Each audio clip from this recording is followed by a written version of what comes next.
But I think one of the reasons why these people have this deep-seated anger and resentment is there's a bunch of people out there that have these lives that are deeply unsatisfying, because I think there are so many people that are working all day long doing something that is deeply unsatisfying and almost painful.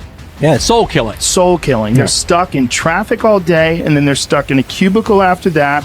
They relish the time to take a in the bathroom and look at their phone. I mean, they literally do that. That's a highlight of someone's day. They get in traffic on the way home. They get home after that, they're watching television, and they're...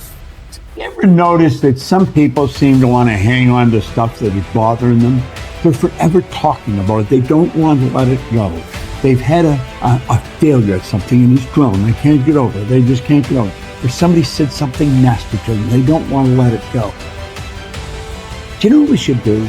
We should ask ourselves, everything that happens, is this serving me? Is this serving me?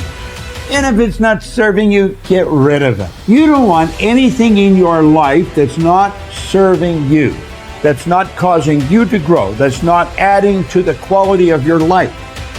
I don't care what it is. You will find some people, they just hold on to bad stuff. They hold on to problems. They don't want to seem to let it go.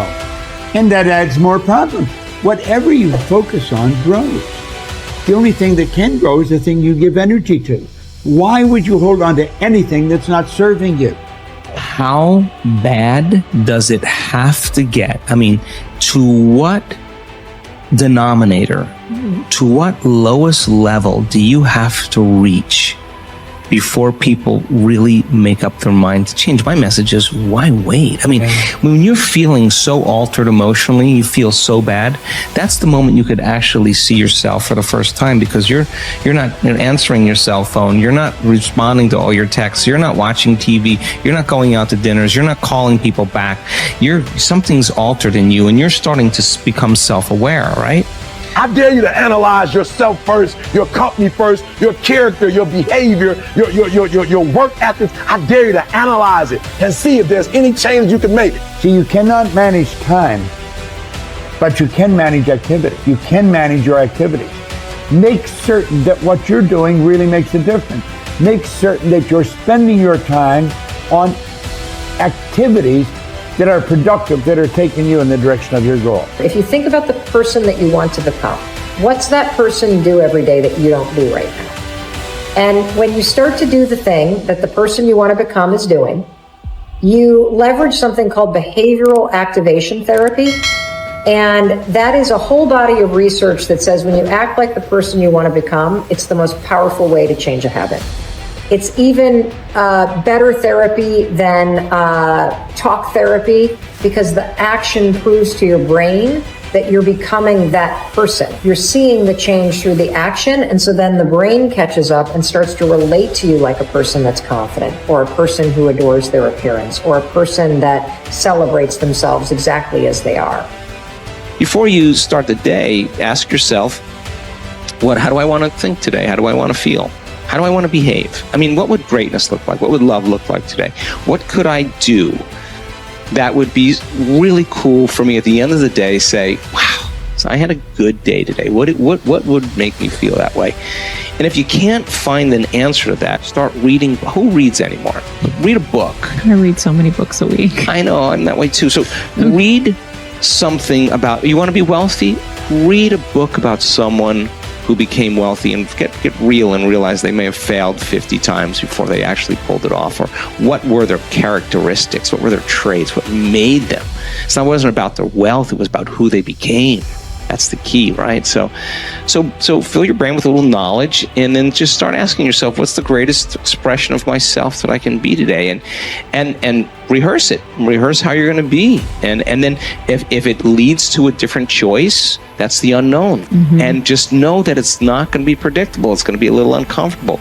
That's where the magic happens. If you can stay relaxed and awake in the unknown, things get pretty exciting. When you're back to the known, you're back to the familiar. Don't expect anything to change in your life. And if you say it's that person or that circumstance, you defaulted and went back to the program of the victim, allowing your outer environment controlling your thoughts and feelings. If you truly do this well, this is what I discovered. If I truly feel the feelings of my future before they occur, and I live in that state, I'm no longer looking for it to happen. How could I look for it if I feel like it already has, right? So I try to stay in that state, because then I'm not separate from it. And that tends to be when the magic happens. There's no control anymore. There's no predicting. There's no perfectionism. There's none of. All there is just kind of an experiment. Like, I'm experimenting to see if I changed my thoughts and feelings, if my life will change. And that should be the experiment everybody has. And do it with curiosity, and do it with just seeing if the experiment works. If it doesn't, change something else about yourself until it starts to work. Deciding who are we going to be. You know, we shouldn't hope to end up one day a magnificent, strong, beautiful, capable, kind, loving person. We should start living like that today, hopefully, so that we become that. That who we become is not an accident, but hopefully a purposeful intent. That our days and how we approach our days are literally driven by the intention of who we're going to bring. That we bring our character into each of the circumstances of our lives, and by doing that, maybe we can't always direct every circumstance of our life. We can't control everything, but we can certainly control our responses to them. We can certainly dictate who we're going to be in those circumstances, and that helps us achieve our ultimate destiny that we desire, not one that just lands on us. I think the other thing that really comes to people's into their power is when they really discover that, you know, each of our days is something that we can also design. Not just design who you're going to be. How are you going to design your day? What's this day going to be about? What's going to get your attention? What's going to get your focus? And what should not be getting your focus is just your inbox, or just what I call browser blackout, clicking around on all these blue links or images, or swiping here and swiping there, and then losing 4 or 5 hours of your day. Because what ends up happening for so many people is they lose 2 or 3 hours to distraction each day, maybe 4 hours of distraction of television a day. And over the course of their lives, now a decade is gone of opportunity, a decade of missed opportunities to connect with your family, to achieve your dreams, to work a little harder, to contribute that thing you always contribute, to learn that skill that you wanted to learn.